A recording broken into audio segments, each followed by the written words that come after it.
Bullying is offensive, intimidating, malicious, or insulting behavior, an abuse or misuse of power. Whether it is occasional teasing or a relentless string of physical or emotional blows, bullying can be a source of pain and humiliation for students. Bullying has proven to be a major problem in our society. Unfortunately, every day children of various ages leave school feeling scared, sad, anxious, and embarrassed, which greatly interferes with their ability to learn and to enjoy their childhood. One of the reasons we look at bullying is to see how it psychologically affects the victim. These effects can range from social withdrawal at school, depression, sleeping too much, effects on learning, and negative behavior in the home. One other horrifying effect that bullying can have is suicide or homicide. Suicide is the third leading cause of death among young people, resulting in about 4,400 deaths per year. For every suicide among young people, there are at least 100 suicide attempts. Over 14% of high school students have considered suicide, and almost 7% have attempted it. The bullying problem affects 5 key groups. They are teachers, school administrators, the Parent-Teacher Association, parents, and last but not least, the student. In an article published in August 2011, Marianne Edelman, a former lawyer for the NAACP and founder of the Children's Defense Fund, gives us a hard truth about zero tolerance. School kids have been expelled for actions such as giving a teacher a threatening look, poking another student with a pen, carrying doctor-prescribed medicine, and starting a snowball fight. These don't seem like actions harmful enough to warrant a full dismissal from school, but in some cases, just like this, a student is forced to leave school or even asked to find a new school district. In the state of Massachusetts, taxpayers spend over $78,000 per inmate in prison and only $12,000 per child in school. Harsh punitive actions make it more likely kids will be trapped in the destructive, expensive prison pipeline. In a study done for the school year 2009-2010, over 60,000 offenses were noted, and more than half of them were for unassigned offenses.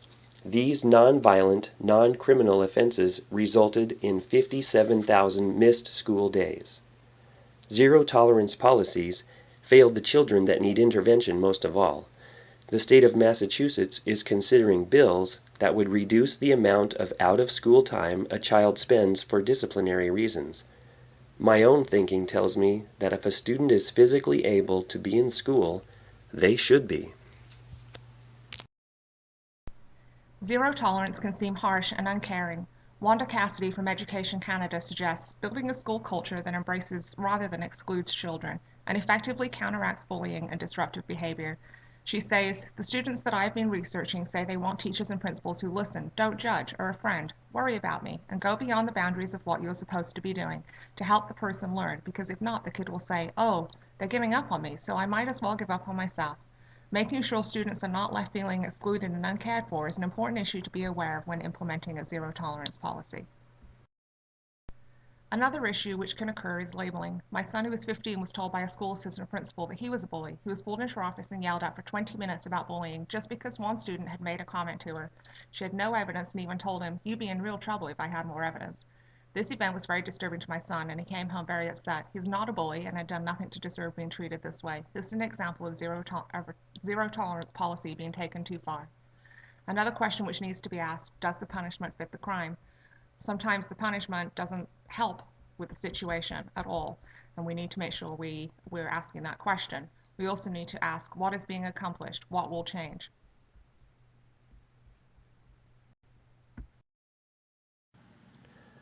What is the OES Bullying Prevention Program? It is a universal intervention program for the reduction and prevention of bully victim problems. It targets students in elementary, middle, and junior high school, and school staff has the primary responsibility for introduction and implementation of the program. Core components of the program are implemented on 3 levels. 1. School-wide components. 2. Classroom components. And 3. Formation of a bullying prevention committee. Is it effective? It is shown to result in reductions in bullying, victimization, and antisocial behavior such as vandalism, fighting, theft, and truancy. It's proven to improve the social climate of classrooms, as reflected in students' reports of improved order and discipline, more positive social relationships, and a more positive attitude toward schoolwork and school. Some steps to implementation. Establish and train the bully-free program team. Provide a bully-free awareness presentation for parents and the community.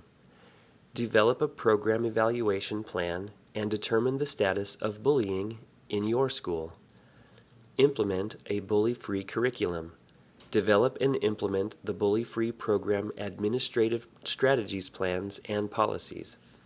Establish the bully-free rules and behavioral expectations. Develop the discipline rubrics and adopt prosaical, no punitive strategies. Develop the response plan as well as a reporting and information exchange system.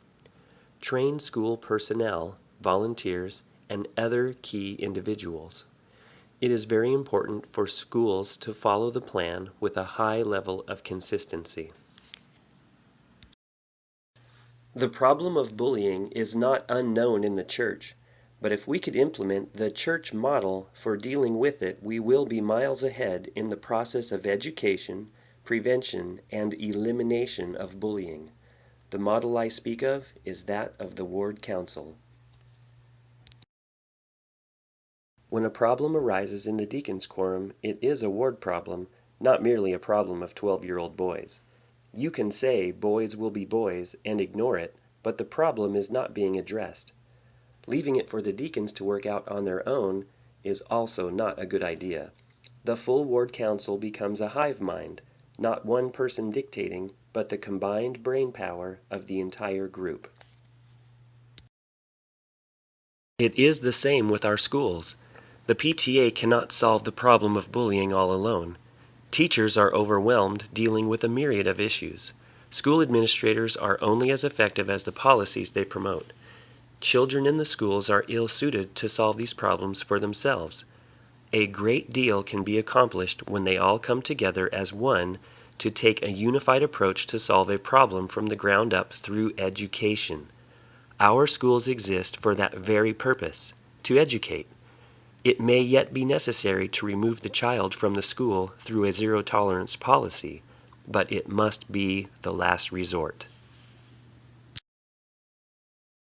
Bullying needs to be solved.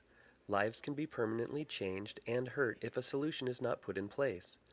Employing the group concept, where each key stakeholder plays a vital role in creating a hive mind, is going to pay a dividend. It may be impossible to completely rid the world of bullying, but we need to be moving forward, making progress to eliminate bullying. Doing nothing is not an option.